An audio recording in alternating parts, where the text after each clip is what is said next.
नमस्कार, मेरा नाम ज्ञानेश्वर है और आप देख रहे हैं लाइव सिटीजन। देखिए, राहुल गांधी को 2 साल की सजा हुई, कांग्रेस के सुप्रीमो, और इसके बाद संसद की सदस्यता उनकी छिन गई। देखिए, सजा का ऐलान कोर्ट ने किया है। कोर्ट के फैसले पर हम कोई टिप्पणी नहीं करना चाहते हैं। राहुल गांधी आगे हाई कोर्ट और सुप्रीम कोर्ट जाते हैं, वहां से उन्हें राहत मिलती है या नहीं मिलती है, या वो संघर्ष का रास्ता अपनाते हैं, यह देखने की बात होगी। लेकिन इस आदेश का प्रभाव क्या होगा, इसे समझने की जरूरत है, क्योंकि यह देश गांधी का देश है।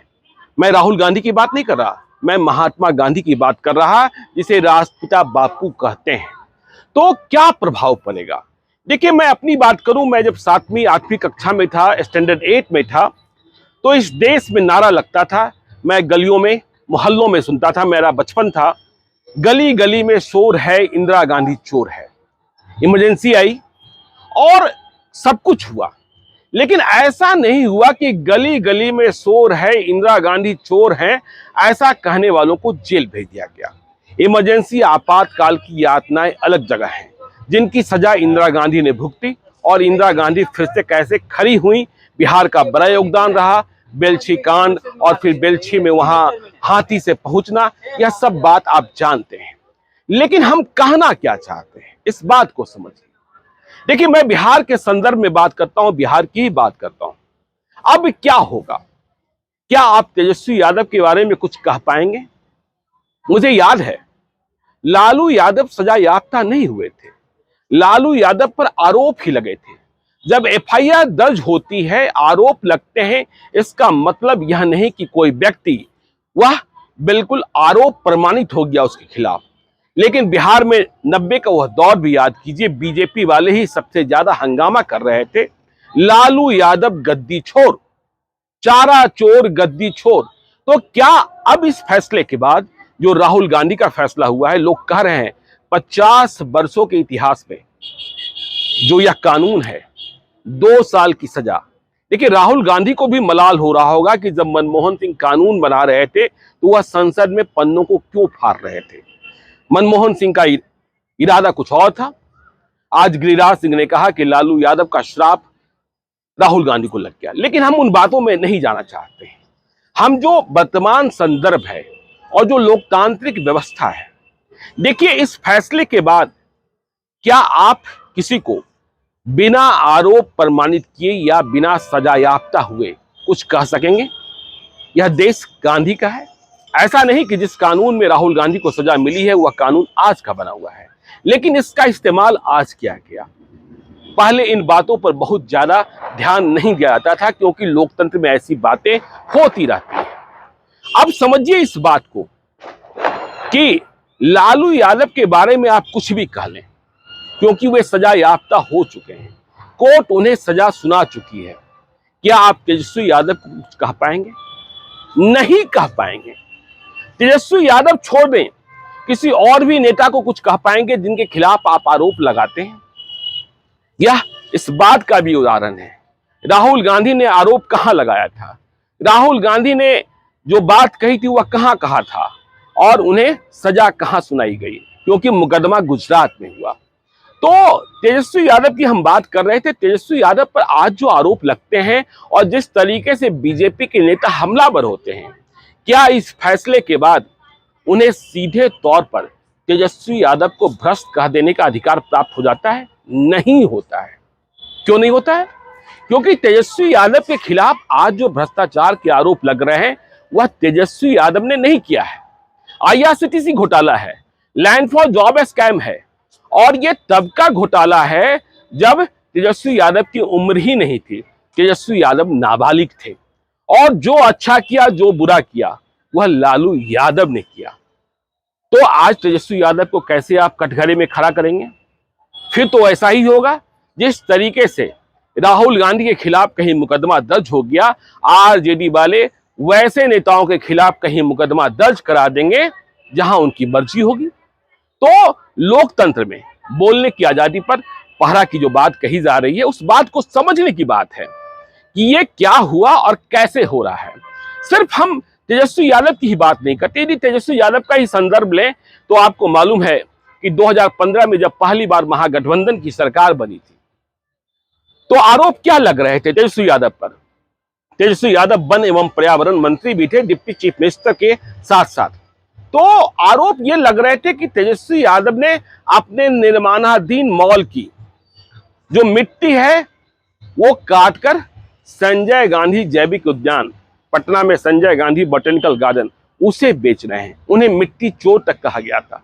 यह आरोप आज तक प्रमाणित नहीं हुआ, जबकि 2015 की महागठबंधन की सरकार 2017 में एनडीए की सरकार के रूप में बदल गई थी। तो इन आरोपों का क्या कहना है? नेता आरोप लगाते रहते हैं, और मैं सिर्फ नेताओं के संदर्भ में इस बात को नहीं कहना चाहता हूं। देखिए, मैं पेशे से और मूल रूप से क्राइम एनालिस्ट हूं। देखिए, अब क्या होगा?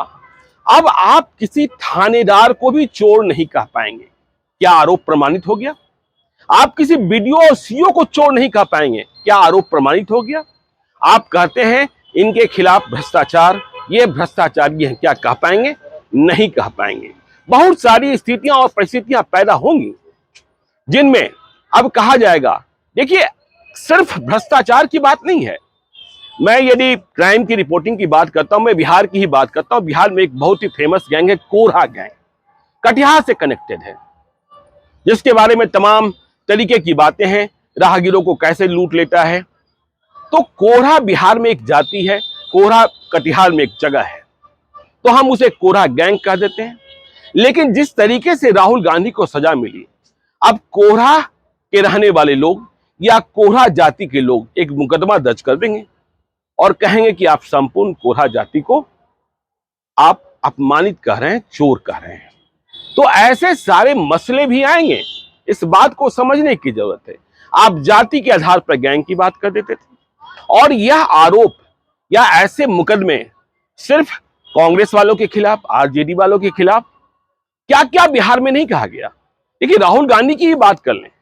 राहुल गांधी के पिता कौन है, इस पर आपत्ति की गई, इस पर सवाल पूछे गए। मीर जाफर तक इसी देश में 50 करोड़ की गर्लफ्रेंड की चर्चा हुई। लेकिन अब कानून ने अपना काम किया। मैं फिर से कह रहा हूं, कानून पर मुझे कुछ नहीं कहना है, कोर्ट के फैसले पर कुछ नहीं कहना है। लेकिन क्या जिस तरीके से पहले आप कुछ कह देते थे, क्या कह पाएंगे? बिहार को ही याद कीजिए, बिहार के डीएनए पर, नीतीश कुमार पर। नीतीश कुमार को सभी लोग पलटू राम कह देते हैं। अब कोई जाकर एक मुकदमा दर्ज कर देगा कि पलटू राम कैसे, क्या साबित करेंगे? क्या सिर्फ यह कह देने से कि वे महागठबंधन के मुख्यमंत्री के रूप में 2015 में चुनाव जीते थे, 2017 में एनडीए की सरकार बना लिए, इसलिए वो पलटू राम हो गए? कानून गलत नहीं है। फिर 2020 में वे एनडीए के नेता के रूप में चुनाव जीते और फिर 2022 में महागठबंधन की सरकार बना लिए। तो ये सारी स्थितियां, परिस्थितियां पैदा हुई हैं और इसे समझने की जरूरत है। तेजस्वी यादव का उदाहरण हमने इसलिए दिया, देखिए, जब बिहार में महागठबंधन की सरकार बन रही थी 2022 में, तब बीजेपी के कई नेताओं पर भी भ्रष्टाचार के छींटे लग रहे थे। कहा जा रहा था कि ये मंत्री जो हैं भ्रष्टाचार में फंसे हैं। लेकिन बिहार ने इस तरीके का उदाहरण नहीं दिया, नजीर नहीं पेश किया। लेकिन अब जो कुछ हुआ है वह तो समझने की बात है। और आप किसी के खिलाफ, अब धरना प्रदर्शन में जोर जोर से नारा लगता था, फलना गद्दी छोड़, इसी देश में सिंहासन खाली करो की जनता आती है। मैंने शुरुआत में कहा कि मैं तो उस उम्र में बड़ा हुआ हूं जब नारे लगते थे, गली गली में शोर है, इंदिरा गांधी चोर है। तो अब क्या होगा? इसलिए यह लोकतंत्र और यह समझने की बात है कि अब आप किसी थानेदार को भी आप ये नहीं कह देंगे कि बिहार में सारे पुलिस वाले चोर हैं, बिहार में सारे बीडीओ चोर हैं, बिहार में सारे सीओ चोर हैं, बिहार की व्यवस्था चोर है। यदि आपने इस तरीके से कहा तो कोई दूसरा थानेदार खड़ा हो जाएगा, किसी कोर्ट में जाकर मुकदमा दर्ज करा देगा। यदि आप बिहार विधान परिषद के सदस्य होंगे, बिहार विधानसभा के सदस्य होंगे, तो आपकी सदस्यता कहां चली जाएगी, समझ सकते हैं। यह दूसरी बात है कि न्यायालय किन मामलों में तेजी दिखाएगा, किन मामलों में निष्पादन में देरी करेगा या देरी हो जाती है, यह कोर्ट की प्रक्रिया है। तो आप समझते ही हैं कि देखिए, तरह तरह की परेशानियां और तरह तरह के सवाल। क्योंकि देखिए, आपको पता है नीरव मोदी, ललित मोदी देश से भागे, क्या करके भागे? नरेंद्र मोदी देश के सम्मानित प्रधानमंत्री हैं, इसमें भी कोई शक नहीं। और देश का बहुमत, देश ने उन्हें प्रधानमंत्री बनाया है। 130 करोड़ की जनता का बहुमत प्राप्त कर जिन्हें वोट का अधिकार प्राप्त था, उसने नरेंद्र मोदी को इतना बड़ा जनादेश दिया, भाजपा को जनादेश दिया, जिसने बाद में अपना नेता चुना और 2014 में 2019 में। तो ये सवाल तो हैं। इसलिए आगे यदि सिस्टम को चोर कहना है तो समझ लीजिएगा वह सजा याफ्ता है कि नहीं है। ऐसा नहीं कि आपने कह दिया कि बिहार के सारे मास्टर चोर हैं, काम चोर भी कह दीजिएगा तो समस्या में आ जाइएगा, कहीं मुकदमा हो सकता है और देश के किसी हिस्सा में मुकदमा हो सकता है। यह बात तो आप समझते ही हैं। इसलिए जो स्थितियां परिस्थितियां पैदा हुई हैं उसे ठीक से समझने की जरूरत है। न्यायिक प्रक्रिया के तहत राहुल गांधी को सजा दी गई है और आगे राहुल गांधी कह रहे हैं कि वे डरेंगे नहीं, वे झुकेंगे नहीं, लड़ेंगे, जेल जाने की बात भी कर रहे हैं। लेकिन ये समझने की बात है। लेकिन बिहार के सत्ता पक्ष और विपक्ष दोनों के लिए यह नसीहत है कि अब बोलने के पहले सोचना होगा, समझना होगा, बगैर सोचे समझे नहीं बोलना होगा। और मीडिया के लिए भी, अब तो मीडिया पर भी आरोप लग जाएंगे, आपने कैसे किसी के कहने पर कह दिया कि फलां भ्रष्ट है। तो ये सारी बातें हैं। तो इन बातों पर हम बने रहेंगे। आप देखते रहिए लाइव सिटीज को। यदि अब तक आपने हमारे यूट्यूब चैनल लाइव सिटीज को सब्सक्राइब नहीं किया है तो जरूर कर लीजिएगा। और यदि इस वीडियो को आप फेसबुक पेज के माध्यम से पेज को लाइक कीजिएगा, ट्विटर पर भी हमें फॉलो कीजिए। धन्यवाद।